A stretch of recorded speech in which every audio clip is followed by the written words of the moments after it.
The Dagbon Traditional Council has banned the use of firearms during funerals and other social events in the Dagbon Kingdom.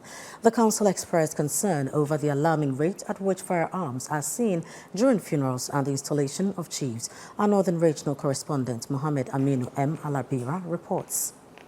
In its inaugural meeting, the Dagbon Traditional Council voiced concerns about the peace in the kingdom, specifically highlighting the worrying trend of firearm use at funerals and other cultural events. The overlord of Dagbon and chairman of the council emphasized that if this issue is not addressed, it could threaten the peace in Dagbon. The council's registrar, speaking on behalf of the overlord, announced a ban on firearms at funerals. I have been reliably informed by my elders, some security personnel and other peace-loving citizens about the brazen impunity by some youths in carrying sophisticated weapons and live ammunition at various traditional and cultural events, especially during installation of regents and circumambulation of funeral homes.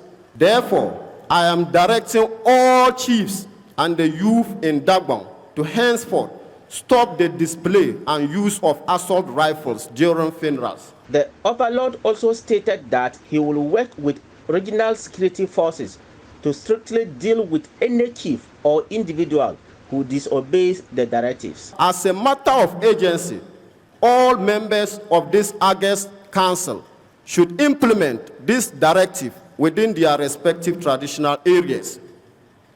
I will appreciate the cooperation of all and sundry in this regard.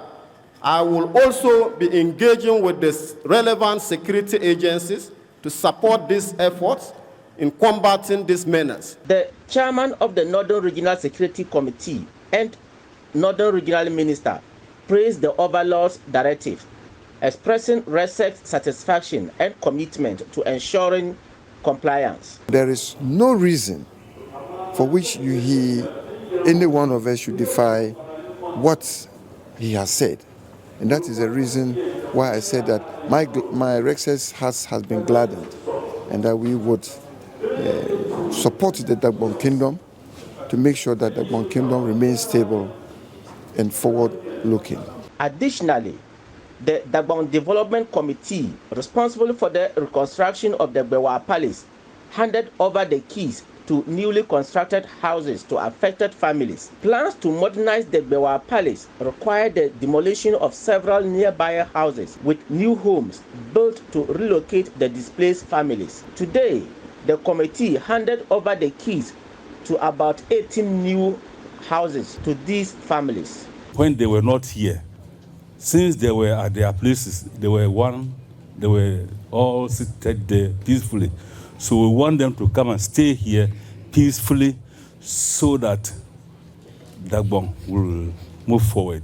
So we thank all of them that today we will hand over everything to them so they will sit here and we will continue the work at the palace. Former President John Dramani Mahama, the National Democratic Congress flag bearer, donated a check for 100,000 Ghana cedis to the Dagbon Development Committee to support the palace's construction. The donation was presented on his behalf by a national executive member of the party, Godfred Apasara, known as King Yellow, who affirmed the former president's commitment to his words. There are houses that have been handed over to people who are affected at the Yana Palace site, and today the keys have been handed over to them, and many of them express happiness for the new site.